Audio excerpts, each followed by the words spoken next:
लोकसभा चुनाव 2024 के नतीजे मंगलवार 4 जून को आ गए हैं। इसके तहत उत्तर प्रदेश में भाजपा नीत एडीए का प्रदर्शन बेहद खराब रहा, जबकि कांग्रेस सपा के इंडिया ब्लॉक का प्रदर्शन पिछली बार के मुकाबले सुधरा है।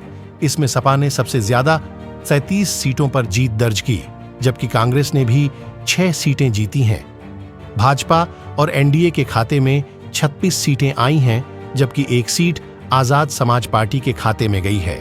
इसी बीच अब उत्तर प्रदेश की योगी सरकार के 2 मंत्रियों की इस्तीफा देने की चर्चा तेज हो गई है। आइए जानते हैं योगी सरकार के वो 2 मंत्री कौन हैं जिनके इस्तीफा देने की चर्चा ने जोर पकड़ा है। लोकसभा चुनाव 2024 के नतीजे घोषित होने के बाद अब सरकार बनाने की कवायद शुरू हो गई है। बीजेपी की अगुवाई वाली एनडीए सरकार में मंत्रिमंडल कैसा होगा, इस पर सबकी नजरें हैं। इस दौरान चर्चा यह भी कि यूपी में बीजेपी के खराब प्रदर्शन के बावजूद मोदी के मंत्रिमंडल में किसी को जगह मिलेगी या नहीं। पार्टी के वरिष्ठ सूत्रों की माने तो यूपी में खराब प्रदर्शन के बाद मोदी कैबिनेट में यूपी के मंत्रियों की संख्या पिछली बार से कम रह सकती है। दरअसल साल 2019 में सहयोगी दलों के साथ मिलकर बीजेपी ने यूपी से 64 लोकसभा सीटें जीती थीं। इसी वजह से केंद्रीय मंत्रिमंडल में यूपी को प्रतिनिधित्व देते हुए प्रधानमंत्री समेत 14 मंत्री बनाए गए थे। मौजूदा हालतों को देखते हुए अपना दल एस की अनुप्रिया पटेल का तीसरी बार मंत्री बनना तय है, जबकि आरएलडी प्रमुख जयंत चौधरी भी यूपी के कोटे और सहयोगी दल के मुखिया होने के नाते केंद्र में मंत्री बन सकते हैं।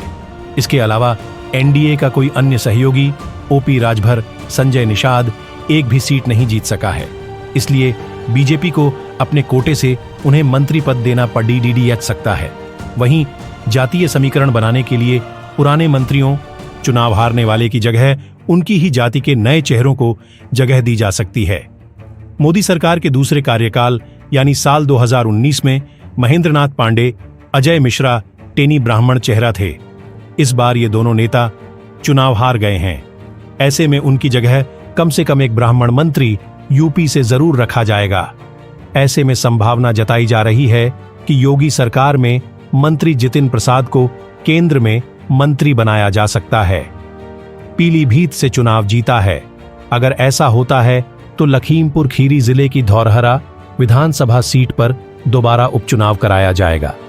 इसके अलावा राज्यसभा सांसद और पूर्व डिप्टी सीएम दिनेश शर्मा या पूर्व मंत्री महेश शर्मा को भी मोदी मंत्रिमंडल में ब्राह्मण चेहरे की वजह से जगह मिल सकती है। यूपी के senior BJP leader Laxmikant Vajpayee का नाम भी इस लिस्ट में शामिल हो सकता है। मोदी कैबिनेट में उत्तर प्रदेश से कम 2 दलित समाज के मंत्री बनाए जा सकते हैं। आगरा से चुनाव जीते ईएसपी सिंह बघेल के अनुभव को देखते हुए उनको मोदी कैबिनेट में मौका मिला सकता है, जबकि हाथरस से चुनाव जीते अनूप वाल्मीकि को भी मोदी के मंत्रिमंडल में जगह मिल सकती है। अगर अनूप वाल्मीकि मोदी मंत्रिमंडल में शामिल होंगे तो खैर विधानसभा सीट पर उपचुनाव होगा, यानी उन्हें खैर विधानसभा के विधायक पद से इस्तीफा देना पड़ेगा। इसके अलावा ओबीसी फैक्टर का ध्यान भी मोदी 3 सरकार बनाते समय रखना होगा।